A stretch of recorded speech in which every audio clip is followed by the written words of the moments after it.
입니다. 요한복음 4장 6절. 요한복음 4장 6절입니다. 요한복음 4장 6절.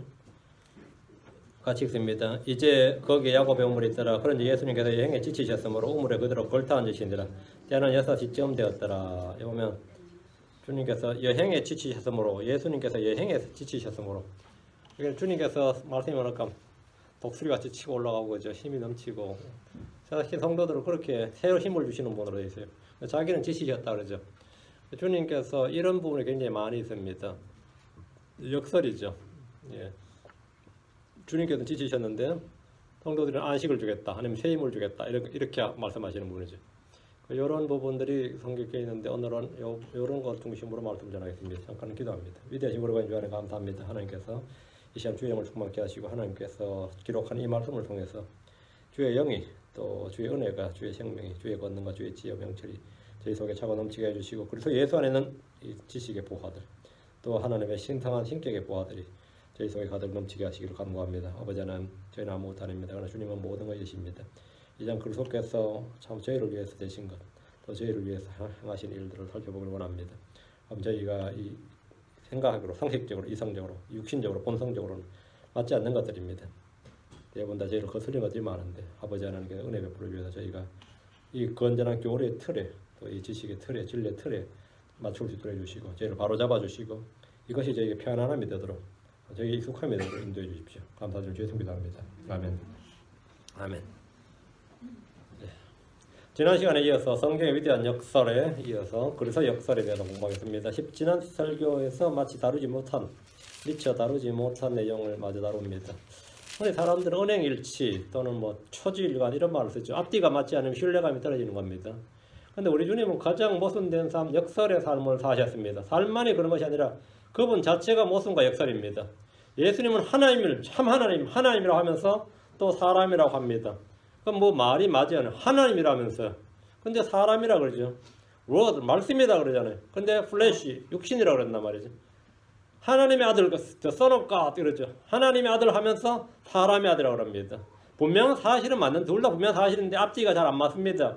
그분은 분명히 여자에서 났는데, 예수님은 분명히 여자에서 났는데 위로부터 난 자라고 합니다.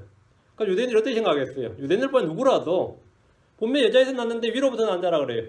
그럼 우리가 동일한 살과 피를 입은 육체를 지니셨는데 살려주는 영이 되셨다고 합니다. 그분은 창조주이신데 피조물로서 사람이십니다. 예수님은 만왕이시고 만주의 주이십니다. 그런데 그분은 자기 위해 종의 형체를 취하셨습니다. 그분은 주이신데 자기는 종의 형체를 취하였다. 뭔가 맞죠? 그분은 전능하신 하나님, 강하신 하나님입니다. Almighty, Mighty God이. 그런데 연약함의 감정을 몸소 느끼셨습니다. 전능하신 하나님이 어떻게 연약함의 감정을 느낍니까? 이게 뭔가 안 맞다. 이걸 paradox라, contradiction이라고 합니다. 히브리서 4장 15절에 우리에게 계신 내 제사장, 우리의 연약함의 감정을 몸소 느끼지 못하시는 분이 아니요 모든 점에서 우리가 똑같이 시험을 받으셨는데 죄는 없으신 분이시니라. 그리스도께서 연약할 수 있습니까? 그리스도께서 연약하시면 뭐죠? 그리스도가 아니지. 우리는 이렇게 나오지. 강하신 하나님이 약하다 그러면 그건 하나님이 아닌 거죠. 하늘과 땅을 창조하셨고 그 안에 있는 모든 것을 말씀으로 지으신 권능의 하나님이시고 그것들을 권능의 말씀으로 붙들고 계신 예수로께서 우리의 연약함을 느끼셨을 뿐만 아니라 친히 연약함에 쌓여 계셨습니다. 히브리서 5장 2절 그가 무죄한 자들과 길에서 벗어난 자들을 불쌍히 여길 수 있으면 그 자신도 연약함에 쌓여 있기 때문이라. 연약함에 쌓여 있다. 예수님이 연약함에 쌓여 있다는 거예요. 강하신 하나님인데, 강하신 하나님, 전능하신 하나님인데 어떻게 연약함에 쌓입니까? 이런 것을 역설이라고 합니다. 유대인들이 또는 그리스인들이 예수 그리스도를 전파해도 도무지 받아들일 수 없는, 도무지 액셉트가 안 돼, 도무지 이해할 수 없는 것은 이 성경적 진리가 이런 모순과 역설로 가득 찬 말씀 때문입니다. 모순과 역설로 가득 차 있단 말이에요. 그래서 어떨 때 보면 이랬다 저랬다 하는 것 같아요.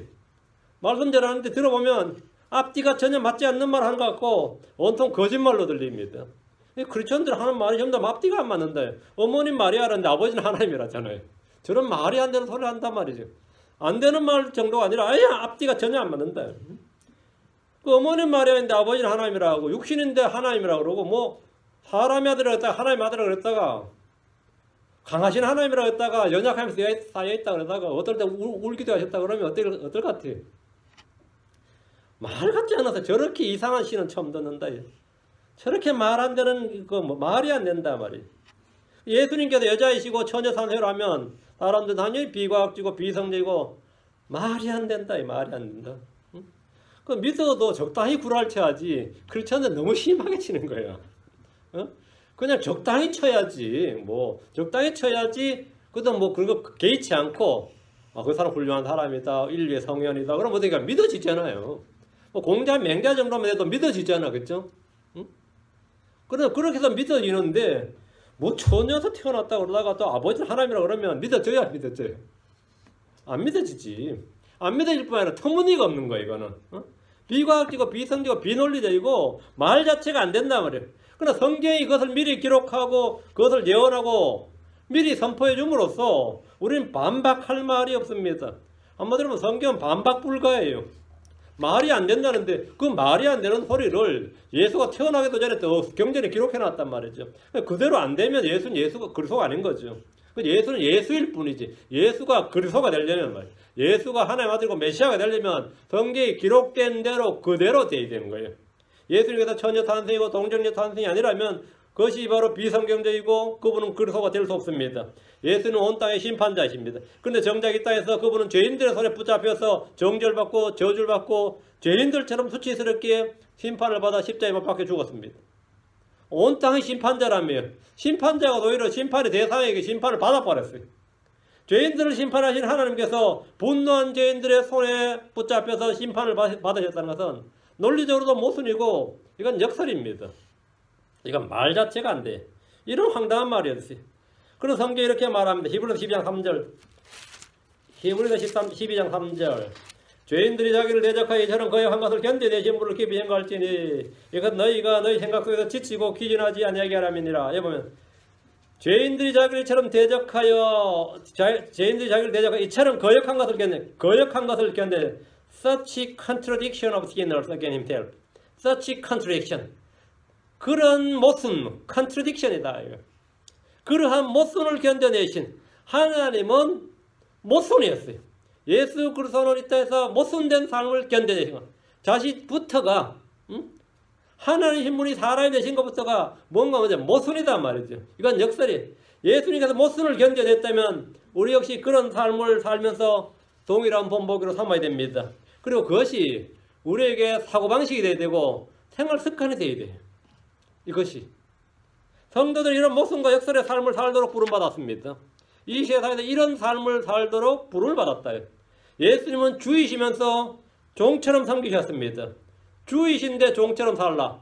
이런 황당한 말이에요. 주인데 왜 종처럼 살아야 돼? 근데 그것이 성경 비블리컬 라이프예요. 그것이 하늘에 속한 삶의 방식입니다. 우리는 서로 섬겨야 됩니다. 생명을 찾고 구원하려면 그것을 잃어야 됩니다. 주님을 따르기 위해 자기를 부인하고 자기 십자가를 져야 됩니다. 우리는 자기를 낮춰야 됩니다. 우리는 저주하는 자들을 축복해야 되고 미워하는 자들에게 선언하고 악의를 품고 우리를 대적하는 자들과 핍박하는 자들을 위해 기도해야 됩니다. 그럼 이것이 정입니까? 이게 저스티스냐고? 이게 공평입니까? It's not fair죠. 이거 unfair지. 어떻게 자기를 저주하는 자들, 자기를 대적하는 자들, 자기를 핍박하는 자들을 기도하고 그들을 선을 하고 그렇게 하냐 말이에요. 이게 정의냐 이거? 이게 이퀄리티냐 이거? 아니죠. 성경은 의를 추구하는 크리스천들에게 가장 불의한 삶을 강요하는 것 같이 보입니다. 우리는 의를 추구하는 사람, 하나님께서 의를 추구하라고 했는데 가장 불의한 삶을 강요하는 것 같아요. 가장 불의한 삶을 강요하고 그렇게 살라고 계속 명령하는 것처럼 보입니다. 구약의 정의와 공평은 눈에는 눈, eye to eye, tooth to tooth, life to life, death to death입니다. 이건 동일상의 보복의 원칙이라고 합니다. 이게 정의지. 그건 뭐야? 말이 탁 맞잖아요. 응? 그게 정의지. 화상에는 화상으로, 이에는 이로. 어때요? 눈에는 눈으로. 이건 구약성경 율법에 나오는 말. 그게 율법이에요. 그게 정의예요. 그게 정의라고. 그런데 신약에서 우리 주님은 욕을 당하시되 맞대어 욕하지 않으시고 고난을 당하시되 위협하지 않으셨습니다. 우리 역시 악을 악으로 욕설을 욕설로 갚지 말고 그와 반대로 축복하라는 명령을 받았습니다. 그럼 이게 정의입니까?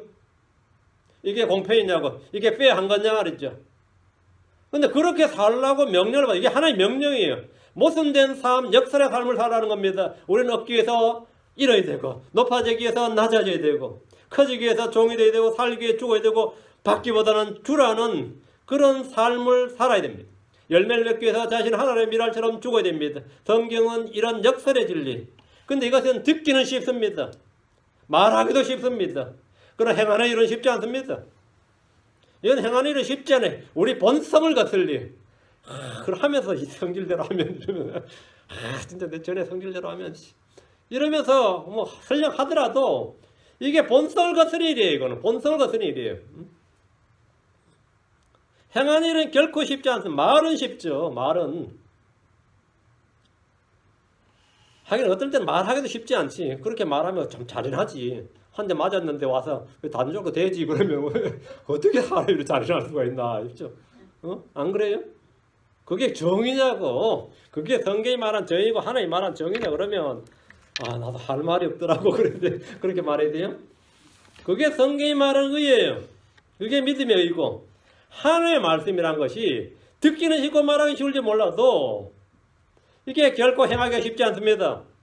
하나님의 말씀은 입에는 달지만 배에는 씁니다. 은혜로운 말씀을 듣고 성령으로 충만해졌다면 그것을 한번 행해 보십시오. 잘 안 됩니다.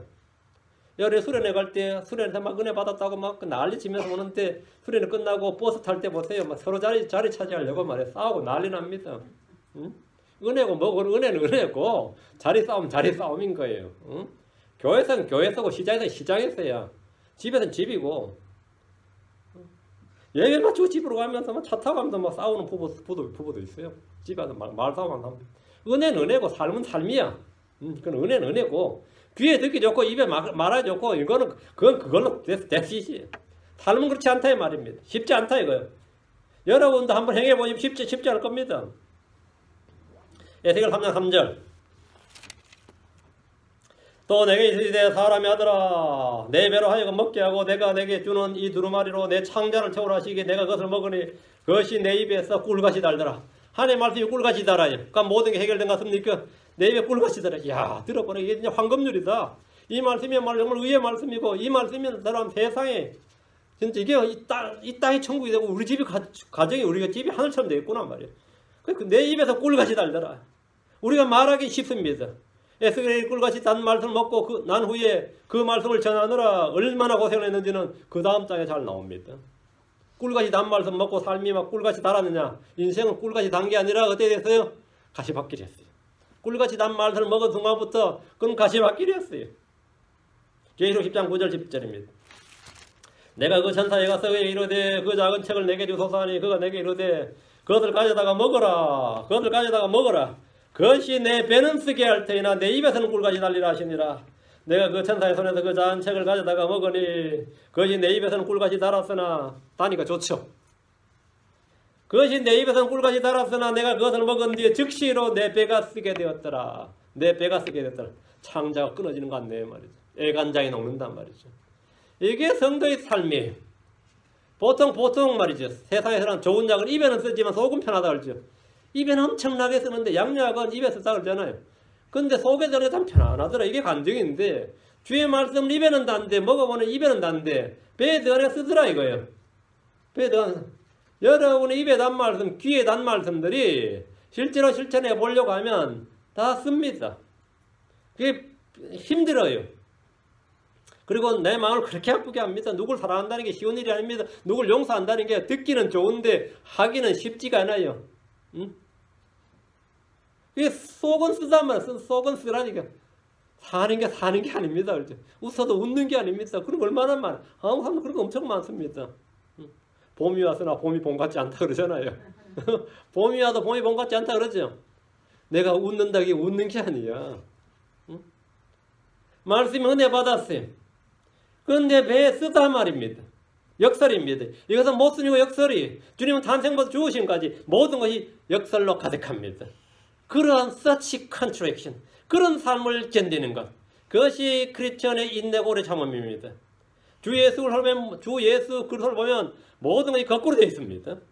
그분은 하늘에서 나셨기 때문입니다. 하늘의 생활 방식과 땅의 생활 방식은 정반대입니다. 하나님의 생각과 사람의 생각은 정반대입니다. 주님의 가르침 역시 우리가 아는 상식이나 이성과 지식과 정반대입니다. 오늘 이 시간은 그래서 역설에 대해서 말씀을 전하겠습니다. 우리 모두 크리스천으로서 이 역설의 진리를 마음과 생각뿐 아니라 몸으로 체화해 둬야 되고 이것이 익숙해져야 됩니다.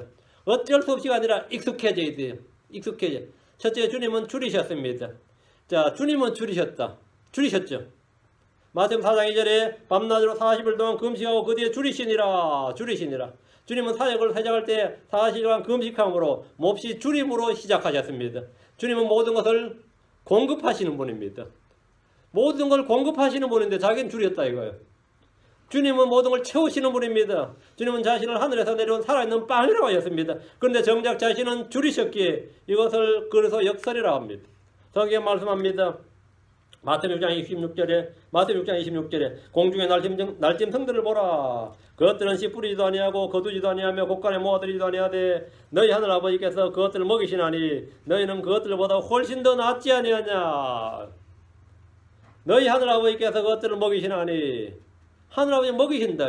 너희는 그것들보다 공중의 새들보다 훨씬 더 낫지 아니하냐. 하나님께 너희들 다 먹이신단 말이죠. 주님 제자들에게 무엇을 먹을까에 대해서 아무 걱정을 말라고 하셨습니다. 그분은 공주의 새들도 먹이시는 분입니다. 그분은 자기 양떼를 먹이시는 목자십니다. 이사야 40장 11절에 그분께서는 목자같이 자기 양떼를 먹이시고 어린 양들을 자기 팔로 모아 품에 안아 옮기시며 어린 것들과 함께 어미들을 부드럽게 인도하시로다. 주님은 먹이신다 했어요. 인도하신다 먹이신다. 주님은 공급자십니다. 주님은 광야의 백성들을 40년간 먹이셨습니다. 그들을 가나안으로 인도하셔서 배부르게 하셨고 광야에서도 넘치도록 공급하셨습니다. 주님께서는 어떤 환경에서든지 줄인 자들에게 빵을 주실 수 있습니다. 광야에서 지치고 줄인 무리들을 보시고 오병이어로 5,000명을 먹이시고 12바구니를 남기셨습니다. 한 번은 4,000명을 먹이셨습니다. 여러분이 주 하나님을 신뢰한다면 여러분 양식 문제는 다 해결된 겁니다. 양식 문제는 이미 다 해결된 거예요. 먹고 사는 문제는 이미 기본적으로 해결된 거예요.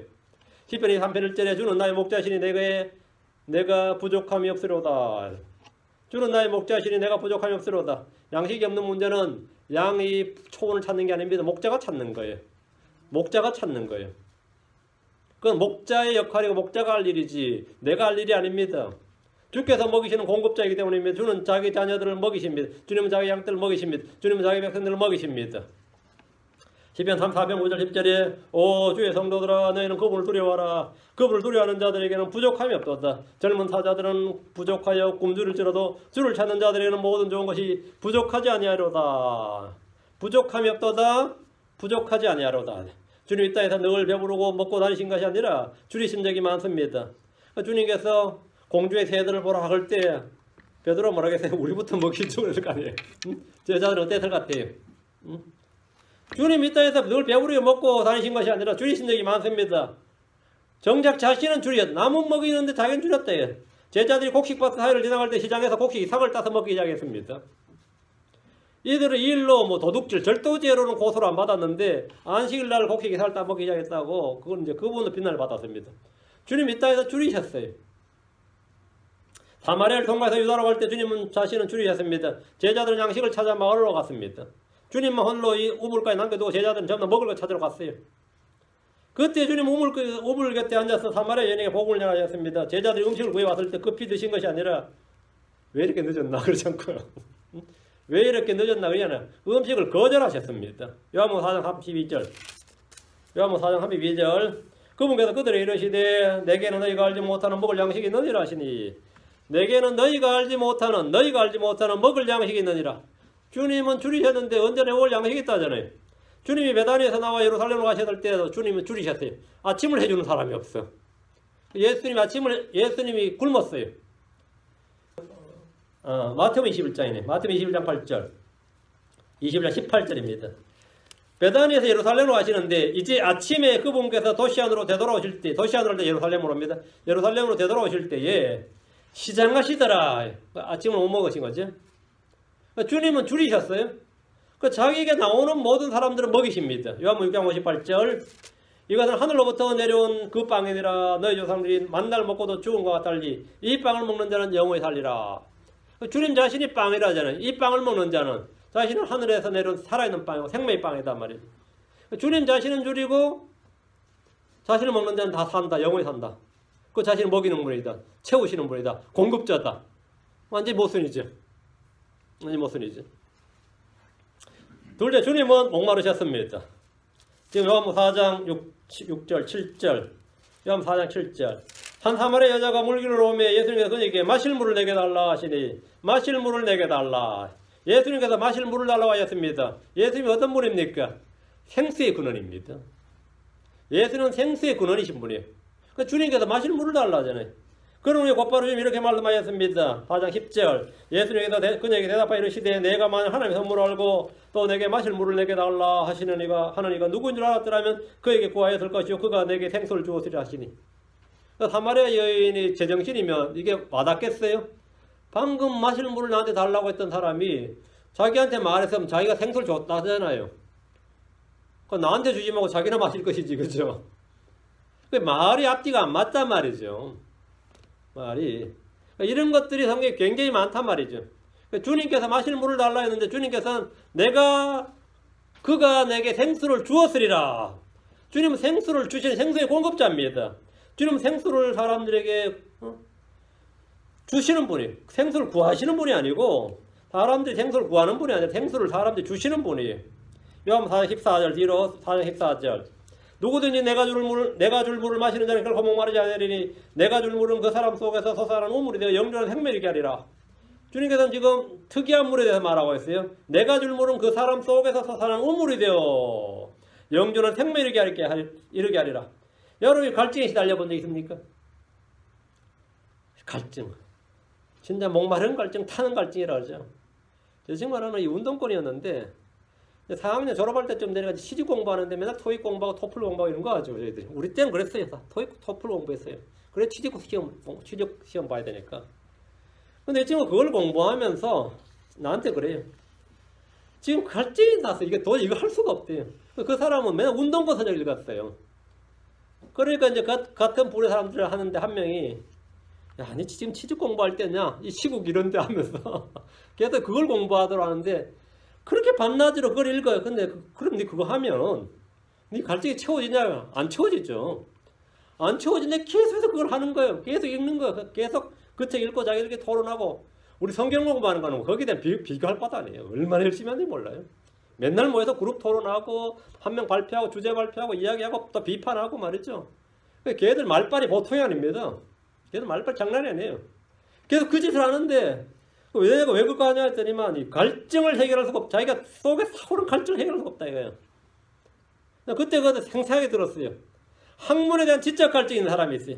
뭔가 새로운 것에 대한 갈증이 있는 사람이 있고 몸에서 솟아난 욕정에 대한 갈증이 있는 사람이 있고 돈에 대한 갈증이 명예에 대한 인기에 대한 권력에 대한 하여튼 무엇에 대한 갈증이 좀 더 나은 내가 되고 싶은 갈증으로 시달리는 사람이 있습니다. 지금 현재 내 자신에 도저히 만족할 수가 없어요. 좀 더 나은 내가 되고 싶은 the more 좀 더 the more the better 좀 더 가지면 좀 더 나아지려니 가지면 가질수록 나아질 것이다. 가지면 가질수록 나아질 것이다. 이것을 가지고 계속 이게 해결이 안 돼. 아무리 추구해도 채워지지 않습니다. 그것을 얻었다 해도 만족이 없고 다시 목마릅니다. 전에는 하도 열받아서 그냥 면장으로 했으면 제가 된다. 면장 되고 나면 군수하고 싶고요. 군수하고 나면 시장 되고 싶고요. 시장으로 하면 그걸로 안 돼. 다음엔 도지사 되고 싶고 다음엔 대통령 되고 싶습니다. 사람 권력이라는 게 처음에는 요만큼만 가지고 소원이 없을 것 같은데 그거 갖고는 소원이 없는 게 아니라 그건 시작이에요. 돈 없는 사람들 몇 억만 있어도 몇십만 불만 있어도 소원이 없거든. 몇십만 불 가져보세요. 그건 아무것도 아닙니다. 아무것도 아니에요. 없을 때는 그것만 있으면 무슨 소원이 있겠냐 싶지만 그런 건 없어요. 왜? 갈증은 채워지지 않는다 이거죠. 다시 목마르려니 하면 다시 내가 얻고 싶은 것이 소원이 성취될 때 소원으로 만족이 된 것이 아니라 다시 갈증이 온다. 다시 갈증이 온다. 다시 목마르려니 와. 근데 예수님이 준 물을 마시면 그 물은 그 사람 속에서 솟아나는 우물이 됩니다. 그 배에서 생수의 강이 흘러납니다. 요한복음 7장 38절 나를 믿는 자는 성경 기록이 말한 같이 그의 배에서 생수의 강들이 흘러나오리라 하시니라. 주님께서 생수의 강을 주시는 분인데 주님은 물을 공급하시고 강을 주시는 분이 광야에서 갈증에 휘달린 백성들이 반석을 쪼개 물을 주었습니다. 주님은 생수의 근원이십니다. 그런데 정작 자신은 갈증을 느끼셨습니다. 갈증을 겪으셨어요. 십자가에서 주님은 내가 목마르다 말씀하셨습니다. 생수의 셈이신 분께서 목이 마르셨다는 것은 도저히 말이 되지 않습니다. 생수의 셈이고 물을 주시는 분이 어떻게 목이 말라요? 그래서 역설이라고 합니다. 예레미야 2장 13절, 17장 13절. 예레미야 2장 13절. 내 백성이 두 가지 악을 행하였으니 곧 그들이 생수의 셈인 나를 버렸고 또 자기들을 위해 물려장고들 즉 물을 가두지 못할 터진 저장고를 팠느니라. 그들이 생수의 셈인 나를 버렸고 생수의 셈인 나. 예수님은 생수의 셈이신 분이 17장으로 13절. 오 주여 이스라엘 소망이시여 주를 버리는 모든 자들 주를 버리는 모든 자들은 복권을 당하며 나를 떠나는 자들은 땅에 기록되리니 이는 그들이 생수의 셈이신 주를 버렸기 때문이니라. 때문이다. 생수의 셈이신 주 이스라엘은 생수의 셈이신 주를 버렸습니다. 그분으로부터 생수가 나오고 그 물이 땅을 고칩니다. 그 물이 바다의 물들을 고칩니다. 그 물이 강을 이루고 강두에서 자라는 나무 잎사귀들이 약이 됩니다. 주께서 예루살렘 왕좌에 앉으시면 거기서 왕좌에서 물이 나옵니다. 물이 나와요. 그날에 주님께서 왕좌에 앉으신 그날에 이스라엘 성소에서 그날에 생수가 예루살렘에서 나가되 겉의 반은 앞바다로 겉의 반은 뒷바다로 나갈 것이요 여름에도 겨울에도 그러하리라.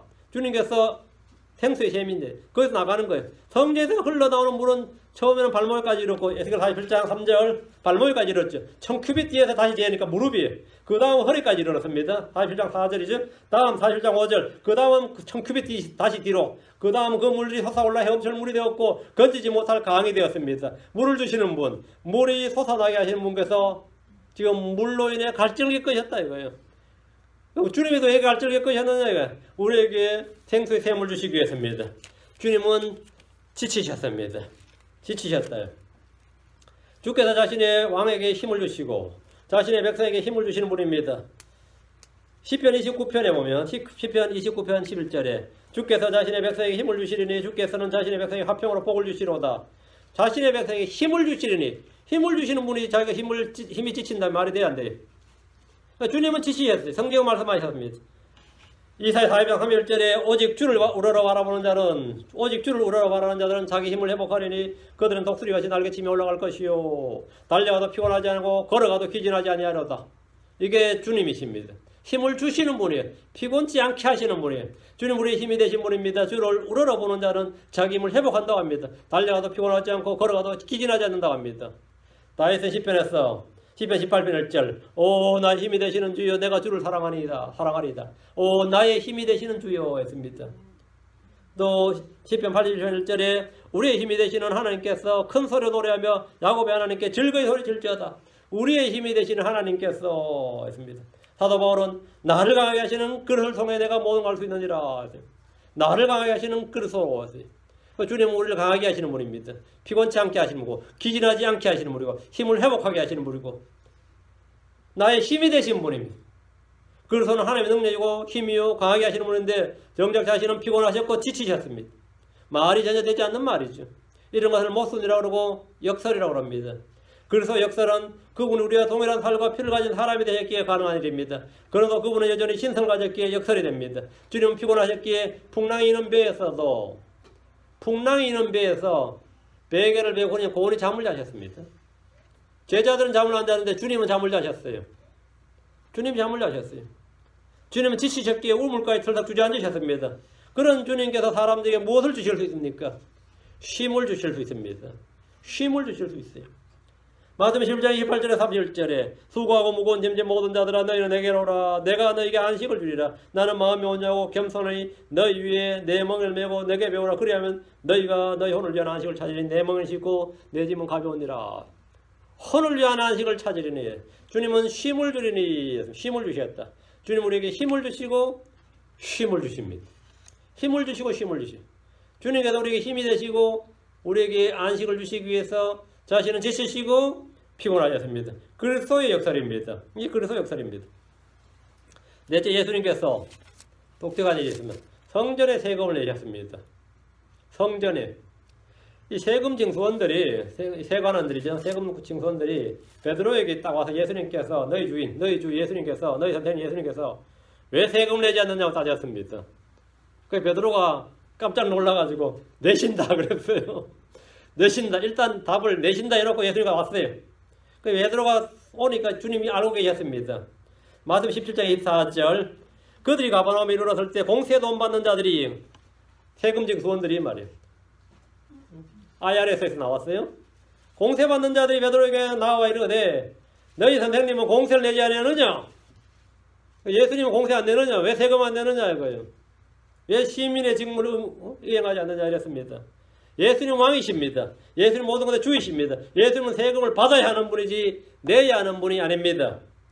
베드로는 세관원에게 예수님 세금을 내신다고 했습니다. 오늘날 종교인들의 과세 문제는 이 한 구절로 끝이 납니다.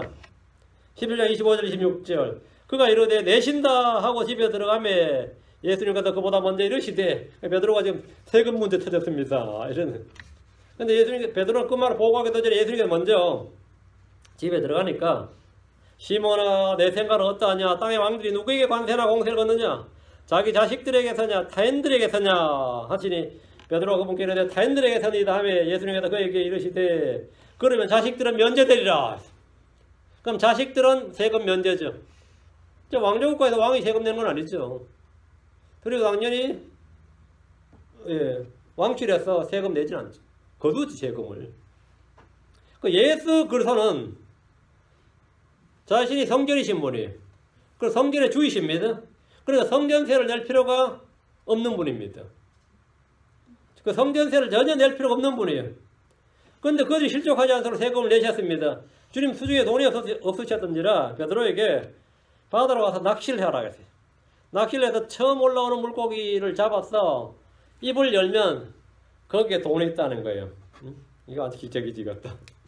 그래서 그 돈에 어떻게 고기 사람들이 돈을 떨어뜨렸는지 어떻게 그 고기가 먹었는데 입에 걸려 있었던 거예요. 고기도 괴롭겠죠. 입에 돈이 걸려 있으면 괴롭지. 그래서 그걸 따서 세금을 냈어요. 그것을 세금을 내라 했으면. 그러니까 유대인들은 자신들이 카이사르에게 세금을 내는 것이 맞는지 아닌지 주님께 막 율법이 맞는지 아닌지 따졌습니다. 그 묻기도 하고. 그래서 정작 주님께는 세금을 요구했습니다. 세금 내라고. 크리스천들의 사회적 의무, 국가적 의무는 세금을 잘 내는 겁니다. 로마 13장 6절 7절에 이런 까닭에 너희가 공세도 바치나니 그들은 하나님의 사역자로서 바로 이 일에 항상 힘쓰느니라. 그러므로 모든 사람에게 그들이 마땅히 받는 것을 주되 공세받을 자에게 공세를, 관세받을 자에게 관세를, 두려워할 자에게 두려움을, 존경할 자에게 존경을 주라. 관세받을 자에게 관세, 세금 내라 이거예요. 공세받을 자에게 공세를 내라 이거예요. 크리스천은 교회에 내는 헌금보다 세금이 먼저입니다. 헌금 낼 돈도 없는데 그건 세금이 먼저예요. 세금이 먼저입니다. 세금을 낸다는 것은 납세의 의무를 지닌 백성이라는 뜻입니다. 주님의 왕이시고 주이신데 주님은 세금 면제가 아니라 세금을 내셨습니다. 이건 완전히 모순입니다. 따라서 예수님은 기도하셨습니다. 예수님이 기도하셨다. 예수님 새벽에 일찍 일어나셔서 기도하셨고 밤늦도록 기도하셨고 밤에 산에서도 기도하셨고 요한복음 17장은 주님이 하신 기도 중에서 가장 장문의 기도가 적혀 있습니다. 그분은 겟세마네에서 기도하셨고 십자가에 못 박힌 채도 기도하셨습니다. 히브리서 5장 7절에 히브리서 5장 7절 그분께서는 친히 육체로 가시던 때에 자기를 사망으로서 너희 구원하실 분에게 강렬한 부르짖음과 눈물로 기도와 간구를 들으셨고 친히 두려워하심으로 하나님께 들으셨느니라. 기도와 간구를 들으셨고 주님은 부르짖음과 눈물로 기도와 간구를 들으셨다 했지. 주님은 우리의 기도를 들으시는 분이에요.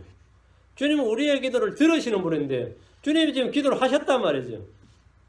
우리의 기도를 응답하시는 분이에요. 근데 주님 자신이 열심히 부지런히 뜨겁게 기도하셨습니다.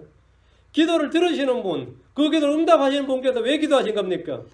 예수님은 항상 기도하셨습니다. 기도의 본을 보셨고 기도하는 걸 가르치셨습니다. 지금도 주님 우리를 위해 중보기도 하십니다. 로마서 8장 34절에 누가 정죄하려 죽으신 분은 그리스도시요 참으로 다시 일어나신 분도 그리스도시니 그분께서는 바로 하나님의 오른편에 계시며 또한 우리를 위해 중보하시느니라. 우리를 위해 중보하시는 주님은 하늘에서 뭐 하시는 기도하시는 거예요. 중보하시느니라. 로마서 8장 26절 27절 그러므로 그분께서 항상 살아계셔서 그들을 위해 중보하시는 보건대 그분 또한 자기를 통하여 하나님께 나오는 자들을 끝까지 구원하실 수 있느니라. 히브리 7장 25절입니다. 제가 잘못 읽었어요. 히브리 7장 25절 그러므로 그분께서 항상 살아계셔서 그들을 위해 중보하시는 보건대 그분은 또한 자기를 통하여 하나님께 나오는 자들을 끝까지 구원하실 수 있느니라. 이는 성령께서도 마찬가지입니다. 중보하신다. 예수님은 하나님으로서 전능한 능력으로 일하신 것이 아니라 늘 기도를 통해서 아버지의 뜻대로 일하셨습니다. 우리는 크리스천으로서 기도하지 않고 아무 일도 할 수 없다는 겁니다. 하나님께서 이것을 주님께서 이것을 우리에게 보이셨고 가르치셨습니다. 다음 6째, 예수님은 우셨습니다. 우신 것이 무슨 문제예요?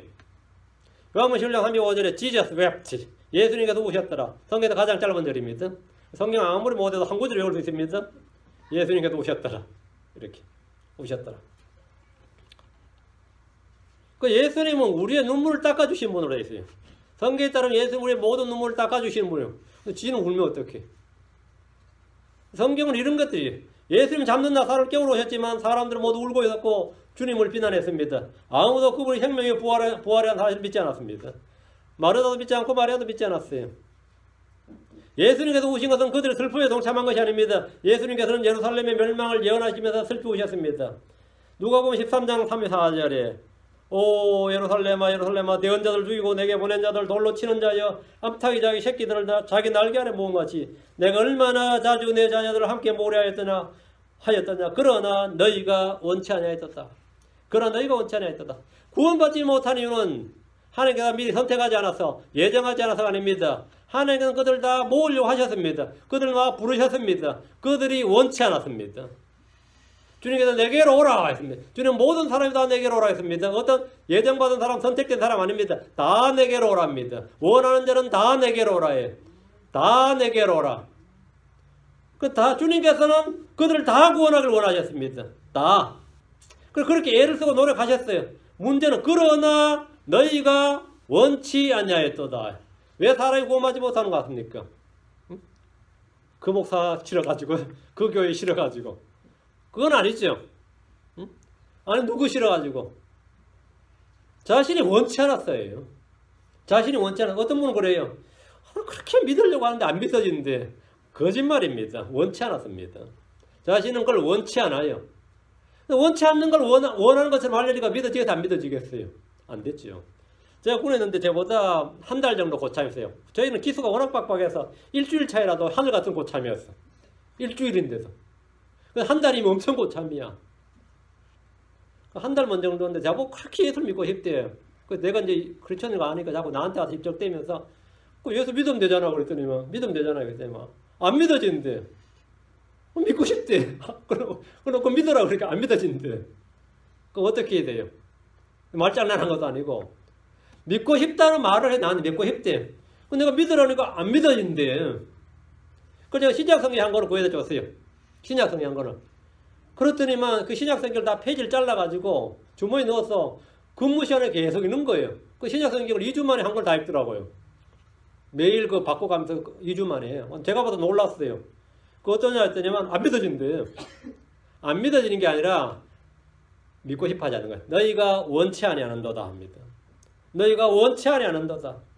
원치 않는데 원치 않는 일을 지금 의지로 막 하려고 하는 거예요. 원치 않는 일을 막 하려고 하니까 되겠어요? 안 되겠어요? 안 되죠. 원치 않는 걸 하려고 하니까 안 되는 거지. 안 되는 일을 자꾸 하려고 하니까 안 된다고 자꾸 나한테 호소를 하는 거예요. 안 된다.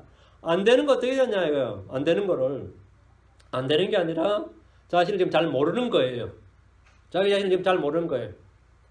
이스라엘 백성들은 주님께 나오기를 원치 않았습니다. 그들이 믿지 못한 것은 원치 않았기 때문입니다. 오늘 구원받지 못하는 사람 다 원치 않습니다. 구원받기를 원치 않는 거예요. 근데 말로는 뭐냐? 내가 원한다 그래요. 목사님 저도 제대로 한번 믿고 싶어요. 믿으면 되죠 그러면. 안 믿어지는데요 그래. 안 믿어지는데. 황당한 말인데 이건 굉장히 좀 흔히 있는 일입니다.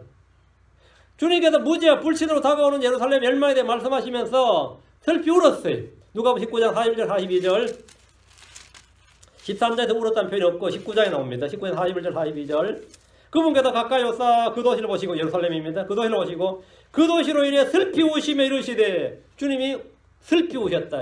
슬피 우시며 이르시되 적어도 이날 즉 내 날에만이라도 너 곧 내가 내 화평에 속한 일들을 알았더라면 얼마나 좋았으리요. 그러나 지금 그 일들이 내 눈에 숨겨졌도다. 숨겨졌도다. 그리고 주님께서 슬피 우셨습니다. 이 말씀하시면 우셨어요. 그리고 주님이 겟세마네에서 또 울었어요. 주님은 슬픔의 사람이었습니다. 주님은 우리의 모든 눈물을 닦아주시는 분인데 자신이 많은 눈물을 흘리셨어요. 그분은 눈물을 안 흘리고 눈물 흘리신 분이에요. 자, 계시록 7장 17절 왕자의 한가운데 계신 어린 양께서 그들을 먹이시고 살아있는 물샘들로 그들을 인도하시며 하나님께서 그들의 눈에서 모든 눈물을 닦아주시리라. 눈물을 흘리신 분이 눈물을 닦아주시는 분입니다. 눈물을 흘려본 분이 우리의 모든 눈물을 닦아주실 수 있습니다. 계시록 21장 4절 또 하나님께서 그들의 눈에서 모든 눈물을 씻어주시리라. 다시는 하마였고 슬픔도 울부짖음도 없으며 또 아픔도 다시는 없으리니 이는 이전 것들이 지나갔기 때문이라 하더라. 어떤 이는 자신의 아픔을 인해 눈물을 흘립니다. 히스기야가 그리했습니다. 그는 병이 걸렸고 죽게 된다는 말에 통곡을 했습니다. 통곡을 했습니다. 주님 응답해줘 15년 더 살았어요. 어떤 이는 자식으로 인해 눈물을 흘렸습니다. 바울은 십자가의 원수로 행하는 성도를 인해 눈물을 흘렸습니다. 에서는 동생 야곱에게 복을 뺏겨버린 채 눈물을 흘렸습니다. 그 울었어요. 어떤 여자는 예수의 발에 향유를 부으며 눈물을 흘렸습니다. 나사로 집에 온 사람들은 죽으며 눈물을 흘렸습니다. 주님은 이 모든 눈물을 씻어주시는 분입니다. 여러분이 뭘로 이래 울든 간에 모든 눈물을 씻어주시는 분, 그 예수님이십니다. 7째, 주님은 30에 팔리셨습니다. 주님께서는 혼들을 자기 피로 사시는 분이에요. 주님은 바이어예요. 근데 지금 주님께서 팔리셨어. 어디인 거예요? 주님은 30에 팔리셨다. 그러나 그분은 세상을 구속하셨습니다. 마태복음 26장 15절에 그들에게 이르되 내가 그를 너에게 넘겨주면 너희가 무엇을 내게 주려느냐 하리 그들이 은서른개로 그와 언약을 맺거늘. 주님이 은서른개 팔렸어요. 아, 이게 참. 가룟 유다는 예수를 파는 조건으로 30개를 받았습니다. 300개도 아니고 30개를 받았어요. 주님의 몸값이 30개였습니다. 한 사람의 몸값으로 그리 비싼 것이 아닙니다. 이것은 오늘날 인신매매단이 사람 납치해서 파는 돈보다 적습니다. 놀라운 것은 주께서 사람들의 손에 팔리셨다는 거예요. 주님은 사람들을 사셔야 하는 분입니다. 주님은 사람들 오늘 다 사셔야 되는 분이에요. 베드로 1장 18절 19절 너희가 알거니와 너희 조상들로부터 전토로 물려받은 너희의 헛된 형실에서 너희가 구속받은 것은 너희가 구속받은 것은 은이나 금같이 썩을 것으로 된 것이 아니오 오직 흠도 없고 점도 없는 어린 양의 피 같은 그릇의 보배로운 피로 된 것이니라. 주님이 피로 사셨다 이거예요. 사람들에게 팔리셨던 주님께서 자신의 피로 인류의 혼들을 사셨습니다. 크리스천들은 모두 하나님의 사신 소유물입니다. 고린도서 6장 2절에 주께서 값을 치르고 오늘 하셨느니라. 주께서 값을 치르고 무슨 값이? 자신의 피입니다. 값을 치르고 오늘 하셨느니라. 그런 하나님의 것인 너희 몸과 너희 영으로 하나님께 영광을 돌리라. 고린도서 7장 3절에 주께서 값을 치르고 오늘 하셨으니 너희는 사람들의 종이 되지 말라. 주께서 값을 치르고 사셨어요. 우리는 값주고 사신 그분의 소유물입니다.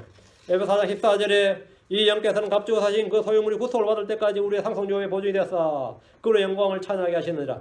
이 영께서 성령께서는 값주고 사신 그 소유물 바로 성도들입니다.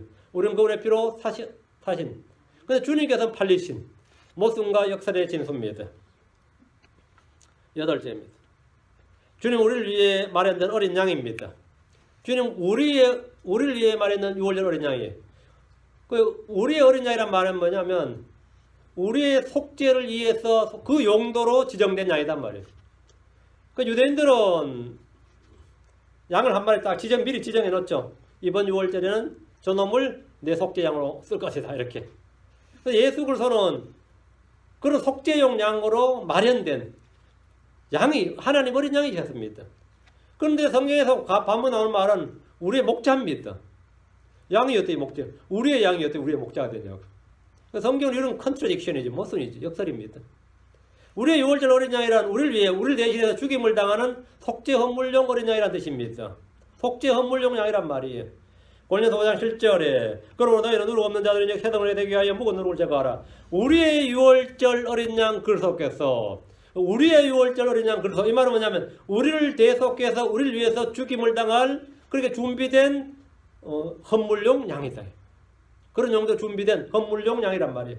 우리의 6월절 어린 양 그리스도께서 우리를 위하여 희생물이 되셨느니라. 주님은 양으로서 희생물이 되셨어요.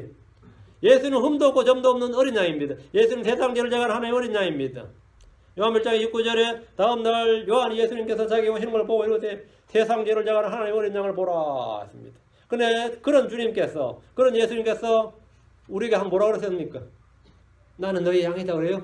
난 너희 목자라고 그러죠. 난 너희 목자라고 그러죠. 우리의 목자이십니다. 요한복음 10장 11절 14절 요한복음 10장 11절 14절 나는 선한 목자니라. 선한 목자 양들 위해 자기 생명을 주거니와.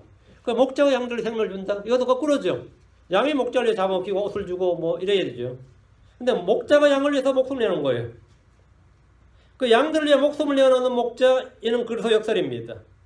14절 나는 선한 목자라. 내 양들을 알고 내 양들로 나를 아노라. 우리의 유월절 어린 양께서 우리 혼의 목자요 감독이십니다. 우리 어린 양이 목자라 이거예요. 주님은 두 개의 극단적인 역할과 지위와 신분을 가지고 있습니다. 그래서 항상 모순과 역설을 비치는 겁니다. 베전서 5장 4절에 베전서 2장 25절 5장 4절 베전서 2장 25절에 너희가 전에는 길 잃은 양 같았으나 지금은 너희 혼의 목자요 감독이신 분에게 돌아왔느니라. 너희 혼의 목자요 감독 예수를 섭니다. 주님 두 개의 극단적 역할과 지위와 힘을 가지고 있다고 그랬어요. 주님은 목자장이십니다. 베전서 5장 4절 그러게 하면 목자장께서 나타나실 때 너희가 사라지지 아니하는 영광의 관을 받으리라. 그래야 목자장께서 나타나실 때 목자장이다. 주님 목자장이십니다. 9째 주님은 죽임을 당하셨습니다. 그러나 부활하셨습니다. 근데 주님이 죽임을 당하셨다. 왜 이게 말이 돼요? 왜 이게 역설이라는 거예요? 주님은 생명의 근원이시고 생명의 통치자예요. 나는 길이요 진리요 생명이니라. 생명이신 분께서 죽는다. 말이 안 맞잖아요. 논리적으로 말이 안 맞다. 이게. 논리. 그러니까 패러독스예요. 컨트라딕션이에요. 사도행전 3장 15절에 생명의 통치자를 죽였도다. 그러나 그분을 하나님께서 죽은 자로 일으키게 했으며 우리는 그 일의 증인이라. 생명의 통치자를 죽였도다. 그럼 논리적인 사람으로 생명의 통치자를 어떻게 죽이냐고. 생명의 통치자가 어떻게 죽느냐고요. 그게 수학적으로 아니면 과학적으로 논리적으로 말이 되냐고. 생명의 통치자를 죽였도다. 생명의 통치자가 죽었다고. 생명의 통치자이신 분, 생명이신 분이 사람들에게 죽었어요. 이것보다 더 모순되는 말이 없습니다. 생명의 통치자, 생명이 어떻게 죽냐고. 주님께서 나는 길이요 진리요 생명이라고 하셨습니다. 주님 자신이 생명의 빵이라고 하셨고 영원한 생명의 말씀이 있다고 하셨고 누구이 나를 따르면 생명의 빛을 얻는다고 하셨고 생명의 길을 우리에게 알려주시는 분입니다. 그런데 그런 분이 십자가에 못 박혀 죽으셨습니다. 근데 그분 죽었잖아. 어쨌든 그분 죽었잖아요.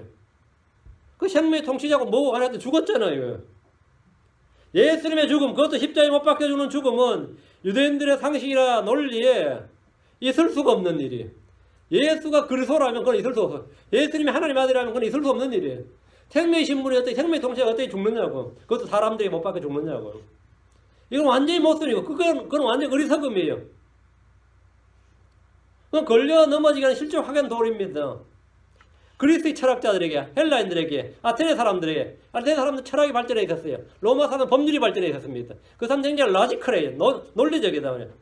그게 깊이 생각하는데 그런 사람들에게 이걸 이 사도 바울이 이 복음을 전하면 이 말쟁이가 무슨 헛소리 하냐 그래요. 이 말쟁이가 무슨 말 하냐 그래요. 말쟁이가. 어디서 시도 안 먹기로 헛소리 되냐고요. 왜? 그 사람들의 논리 체계는 말이 안 되는 소리다 말이에요. 헬라인들의 이런 말은 말도 안 되는 터무니없는 말이에요. 그들은 표적을 요구하는 것이 아니라 논리를 요구했어요. 말이 돼야지 내가 믿지. 말이 되네 하면 믿어요. 말이 되네 하면 그들은 믿었어요. 근데 바울이 하는 말을 딱 들어보니까 말이 돼 안 돼? 안 돼.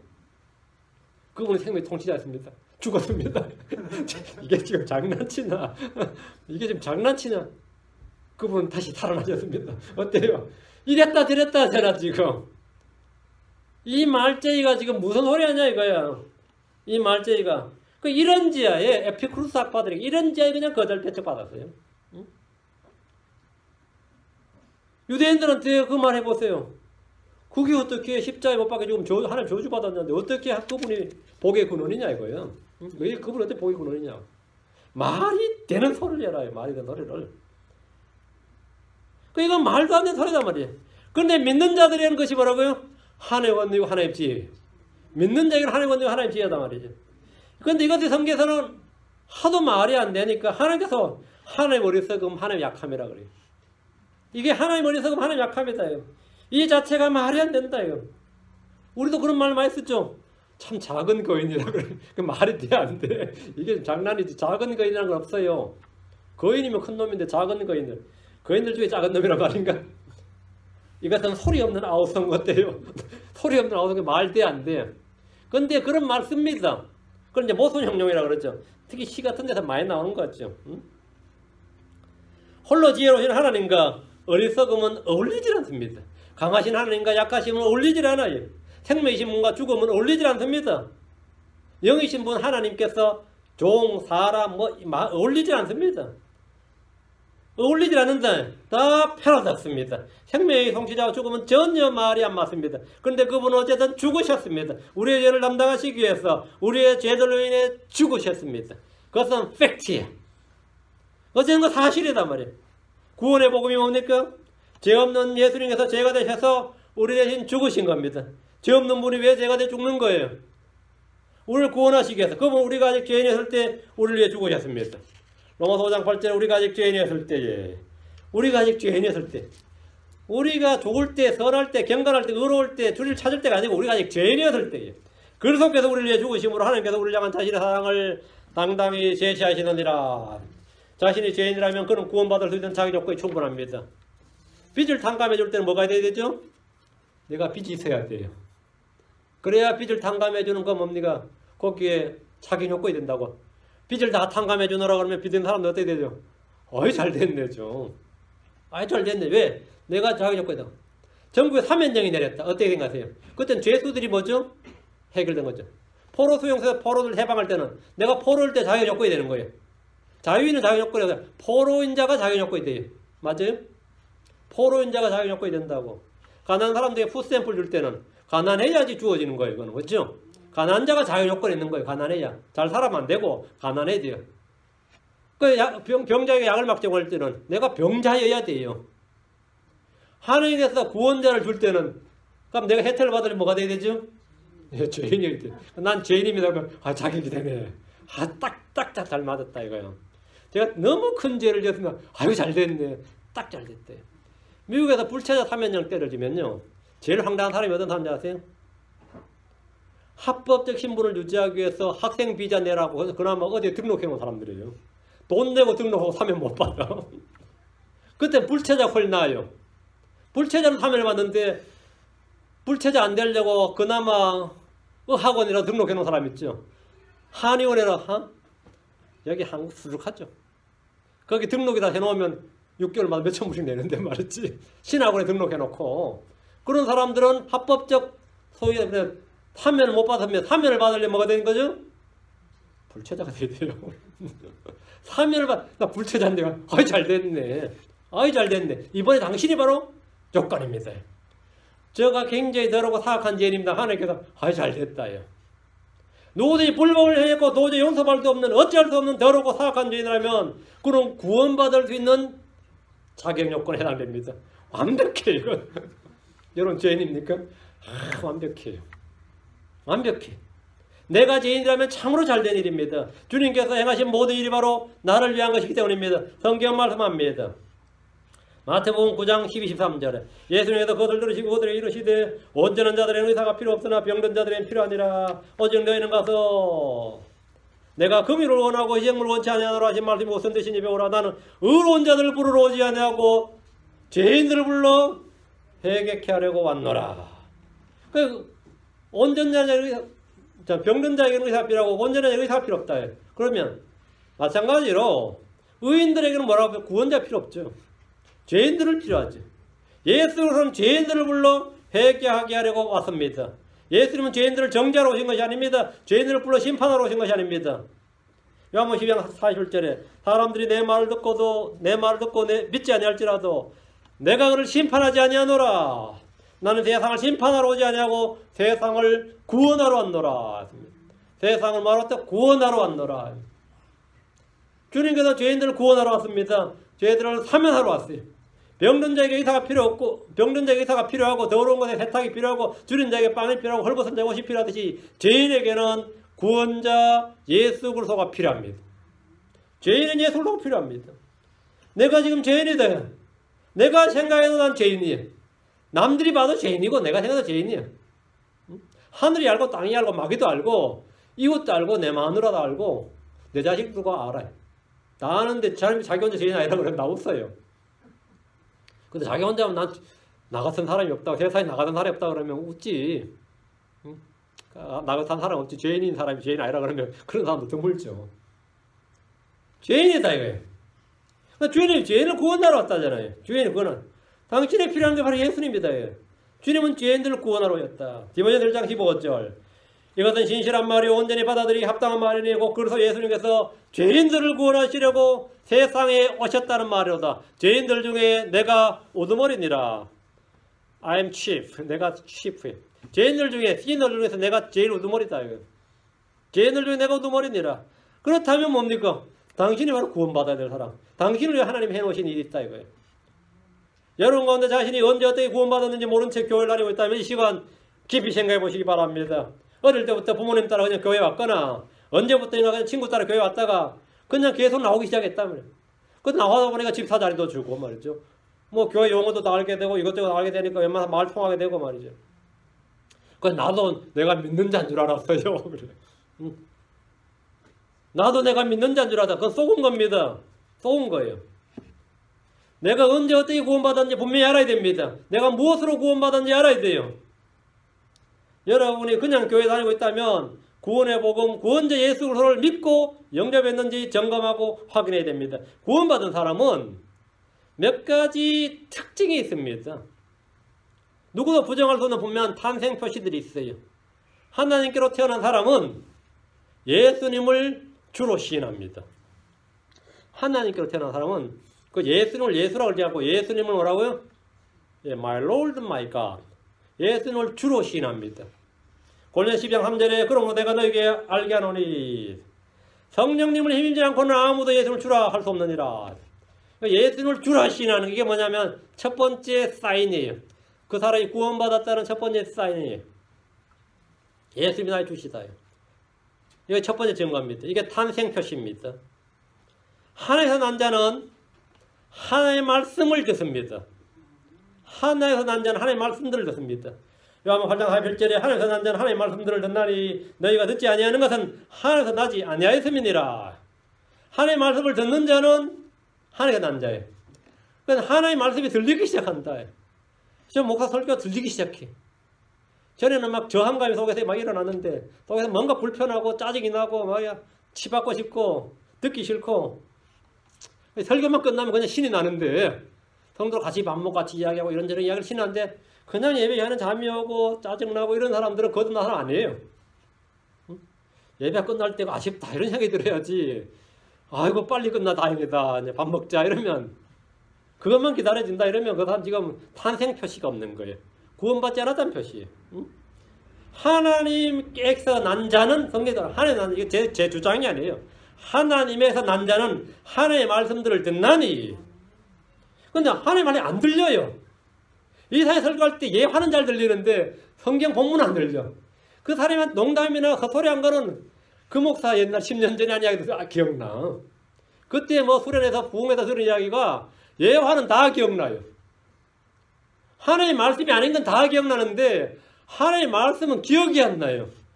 안 들리는 겁니다. 뭐 들었는지 몰라요.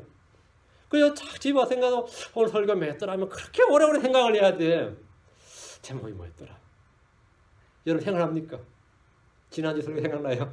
제목이 뭐였더라? 저도 집사람한테 그 다음날 물어보는데 어제 설교 제목이 뭐였지? 그러면 집사람 저희가 들으니까 안 들었다고 할 말 있잖아요. 여러분이 생각을 해보세요. 말씀이 생각이 안 나. 희한하죠? 말씀은 생각이 안 납니다. 왜? 마귀가 와서 즉시 뺏어가 버린 겁니다. 흘려서 빠져나가 버린 겁니다. 근데 말씀이 선포될 때 듣는 자세를 보면 돼요. 그건 나중 문제고 하나님의 난 자는 하나님의 말씀들을 듣나니입니다. 안 듣는 거면 하나님 나지 아니하였음이니라. 구원받은 사람의 특징은 마치 갓 태어난 아이가 엄마의 젖을 찾듯이 우리는 거듭난 성도로서 갓 태어난 아이로서 뉴본 베이비로 뉴본 베이비죠. 우리는 뉴본 베이비로서 하나님의 말씀을 찾습니다. 주의 말씀 찾아요. 그 말씀의 젖을 사모해서 그 젖으로 자라나는 겁니다. 그게 구원받은 증거입니다. 나는 그런 게 없어. 도무지 뭐 설교도 듣고 싶지 않고 성경도 읽고 싶지 않고 근데 내가 교회 가자니까 나도 사실은 옛날에 믿었어 이러네요. 한 번도 그 사람이 면서 예수가 나온 적도 없고 예수가 누군지 한 번 나온 적도 없고 기도하는 걸 본 적도 없고 성경 읽는 걸 본 적도 없는데 나도 사실 믿었어. 그럼 뭐 듣는 사람 더 놀라지. 제가 아는 어떤 분이 나이 30 정도 돼서 구원을 받았어요. 근데 이번에 장모님이 그렇게 그 사람한테 기도를 했어요. 사이 구원받게 해달라고. 그 사람이 구원을 받았어. 근데 그 사람 구원받고 나서 얼마나 이게 열심히 막 성경 읽고 하니까 집에 가서 성경 읽고 나가서 차에서도 성경 읽고 하니까 자기 부인이 좀 그러지 마라. 옛날처럼 차라리 제발 좀 그러지 말라. 왜 그래? 나도 옛날에 예수 믿었는데 남편이 놀라서 자기 마누라 예수 믿는 줄은 꿈에도 몰랐다 이거예요. 그 자기 마누라 입에서 나도 예수 믿는 사람이야 그러더라고요. 그러면서 남편한테 제발 옛날로 돌아가 달라고. 응? 옛날에 자기 막 두들겨 패기도 하고 그랬는데 두들겨 패도 좋으니까 제발 성경 읽지 말아 그러더라는 거예요. 응? 옛날처럼 두들겨 패기도 하고 욕하고 하고 뭐 술도 먹고 해도 괜찮은데 왜 자꾸 맨날 지방 성경 읽고 하는데 그게 너무 바더링이 되는 거예요. 응? 그게 누가 더 놀랐겠어요. 그래서 자기가 결혼하기 전에도 그랬지만 결혼하고 나서도 자기 부인한테 예수란 옛날 들어본 적이 없고 한 번도 성경을 본 적이 없고 기도를 들어본 적도 찬송을 본 적도 없고 한 번도 없었는데 자기가 예수 믿으니까 나도 예수 믿는 사람인데 이러더라는 거죠. 구원받은 사람이 안 받은 사람이에요. 안 받은 사람입니다. 하나님께 태어난 사람은 하나님의 말씀을 듣습니다. 하나님께 태어난 사람은 세상을 이깁니다. 요한일서 5장 4절에 무엇이든지 하나님에서 난 것은 세상을 이기느니라. 세상을 이기는 승리는 것이 곧 우리의 믿음이니라. 하나님에서 난 것은 세상을 이긴다. 하나님에서 난 자는. 우리는 세상을 이기는 자입니다. 여러분이 세상을 이기는 것은 뭐냐? 믿음이. 나는 이제 패배하지 않습니다. 이긴다 이거. 그러니까 승리자가 되는 거죠. 하나님에 태어난 사람은 성령님의 인도를 받습니다. 로마 8장 14절에 하나님의 영으로 인도를 받는 자들은 다 하나님의 아들 그러니라. 하나님의 영으로 인도받는다. 하나님의 아들이. 육신에 이끌림 받는다, 마귀에 이끌림 받는다, 세상의 영을 따라간다. 그건 하나님의 아들 아닌 겁니다. 하나님께서 태어난 사람은 자신 안에 증거를 가지고 있어요. 분명한 증거가 있어요. 그건 뭐냐? 요한일서 5장 10절에 하나님의 아들을 믿는 자는 자기 안에 증거를 가지고 있고 하나님을 믿지 않는 자는 그분을 거짓말하는 자로 만든 것이니 이는 하나님께서 자기 아들을 말해주신 증거를 그가 믿지 아니함이라. 그 자기 안에 내적 증거가 있다 이거야. 내가 구원받은 사람은 구원받았다는 증거가 있습니다. 그건 남이 아니라 자신이 아는 겁니다. 근데 내가 구원받았다는 걸 내가 모른다 그러면 그 사람 구원 안 받은 거예요. 왜? 자기 안에 증거를 가지고 있다. 증거를 가지고 하나님의 아들을 믿는 자는 예수를 믿는 자는 자기 안에 증거를 가지고 있다. 이것은 불변의 증거예요.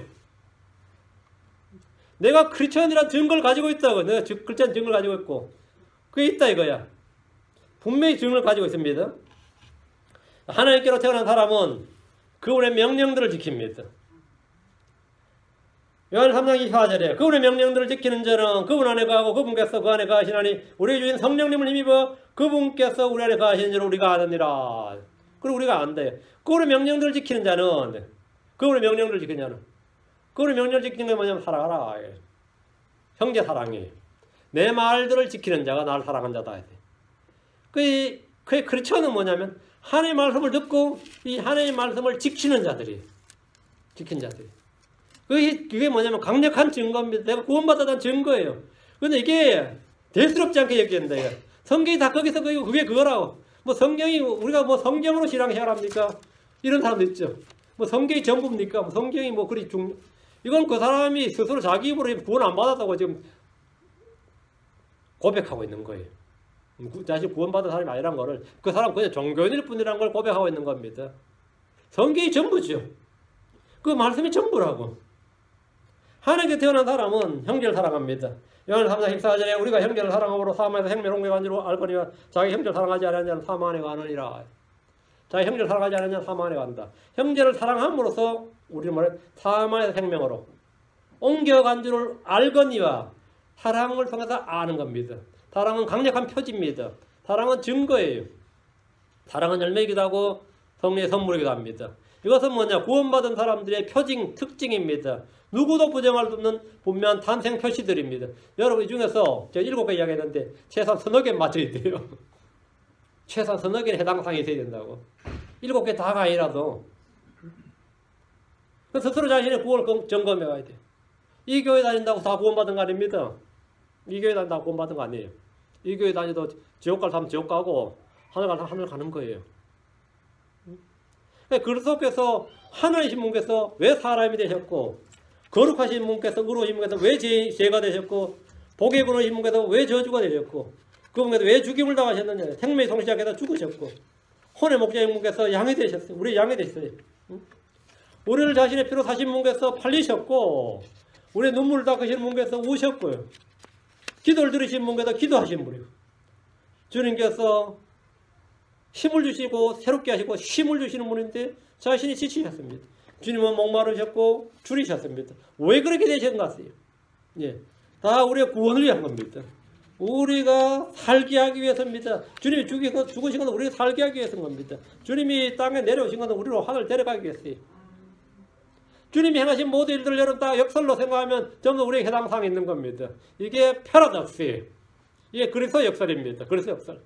예수 그리스도로 말미암아 예수 그리스도를 통해서 우리에게 이루어진 일이다. 그런데 내가 지금 죄인이라는 사실은 결코 부끄러울 일이 아닙니다. 죄를 짓지 않은 사람은 없사오니 그랬어요. 죄를 짓지 않은 사람은 없습니다. 죄를 지었다는 것은 하나님께 I'm sorry지. 하나님께.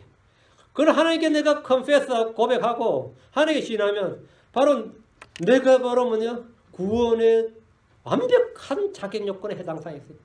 하나님 선물을 받을 수 있는 완벽한 요건을 구비한 겁니다. 예수 믿으면 됩니다.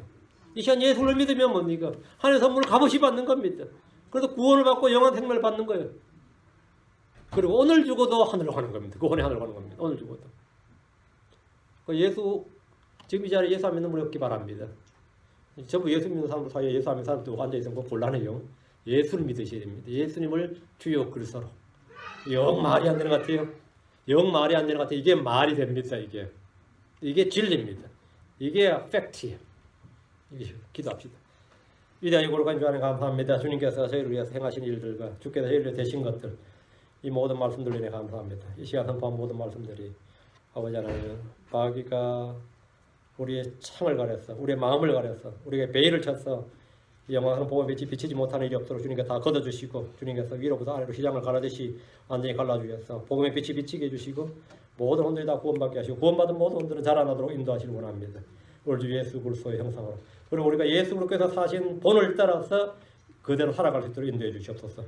제가 이 세상의 상식이나 우리의 상식이나 우리의 지식이나 우리가 정의한 정의나 공의가 아니라 하나님 말씀하신 정의, 하나님 말씀하신 사랑, 하나님 말씀하신 그 영적인 법칙에 따라서 하늘의 생활의 방식 따라서 성례의 법에 따라 자유의 법에 따라 살아갈 수 있도록 해주시길 간구합니다. 아버지 하나님께서 은혜 베풀어 주시고 주께서 말씀하신 이 모순과 역설의 삶을 저희가 잘 체화할 수 있도록 도와주십시오. 아버지 하나님께서 이것이 저에게 너무 익숙해지도록 해주시고 이런 생활 방식, 이런 사고 방식, 이런 가치관이 저희 자신의 영적 가치가 되도록 도와주십시오.